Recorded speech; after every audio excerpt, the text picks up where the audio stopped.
Je suis Jasmine Labattu, je travaille à l'Oncopole de Toulouse et je suis cadre de santé du service de chirurgie ambulatoire.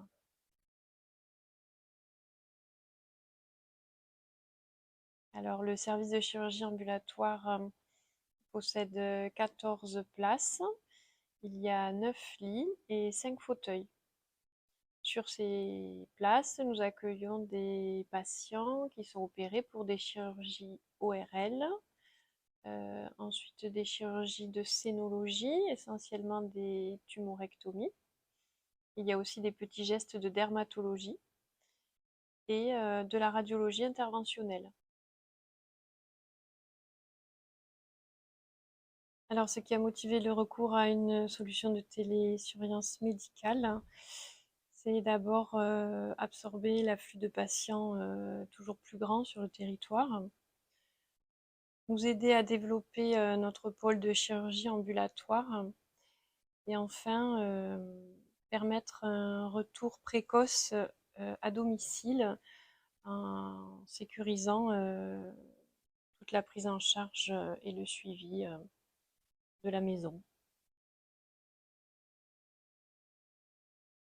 La télésurveillance médicale est déployée depuis environ 5 ans. En fait, elle fait suite à un dispositif déjà en place qui était la téléconsultation téléphonique, en fait, avec un appel de la veille, qu'on appelle, pour donner les consignes préopératoires, les rappels de jeûne, par exemple, ou les consignes d'hygiène. Et ensuite, ce qu'on appelait l'appel du lendemain, avec un questionnaire médical pour s'assurer du bon état de santé du patient. Donc là, on a renforcé cette prise en charge avec la télésurveillance médicale, avec le logiciel de e-suivi. Globalement, le patient est inclus dans le dispositif en préopératoire une semaine avant le programme opératoire. Il reçoit plusieurs alertes définies en amont une semaine avant, 2 jours avant, la veille, qui reprend les consignes essentielles préopératoires d'hygiène, de jeûne, de traitement et d'heures de convocation. Et ensuite, il se connecte à sa plateforme le lendemain pour remplacer l'appel du lendemain. Il remplit son questionnaire médical et s'il y a un problème sur le questionnaire, l'équipe soignante reçoit une alerte pour dire que ce patient a besoin d'être rappelé pour avoir plus de précision sur ce qui pourrait ne pas aller. Alors les bénéfices pour les patients, on peut les compter au nombre de 3. On peut dire que c'est d'abord très rassurant, c'est sécurisant, parce qu'ils ont un délai de réponse assez rapide lorsqu'ils sollicitent des informations via l'interface.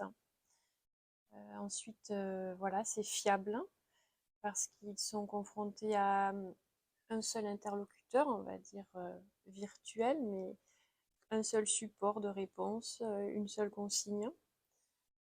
Et ensuite, eh bien, on se met un peu dans l'ère du temps, à l'ère du numérique, où on va dire 95% des patients sont connectés à leur support numérique, à leur smartphone, et c'est la solution de diffusion d'informations la plus fiable.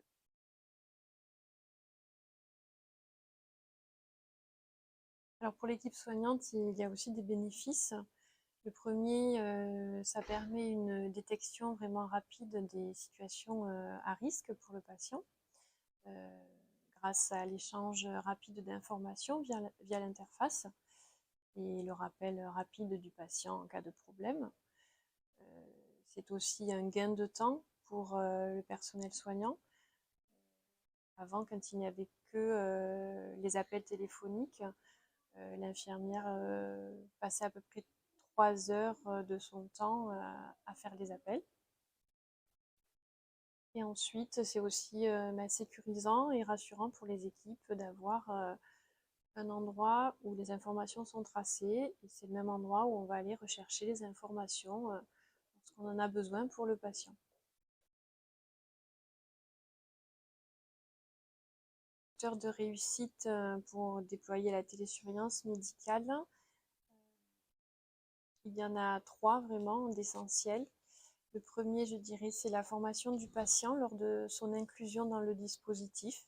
Il faut le former au logiciel, qu'il comprenne dans quelle interface il va communiquer.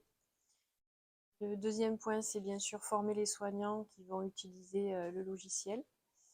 Et le troisième, et peut-être voilà, celui qui est primordial, c'est un temps dédié soignant pour coordonner tous les patients qui seront inclus dans ces parcours.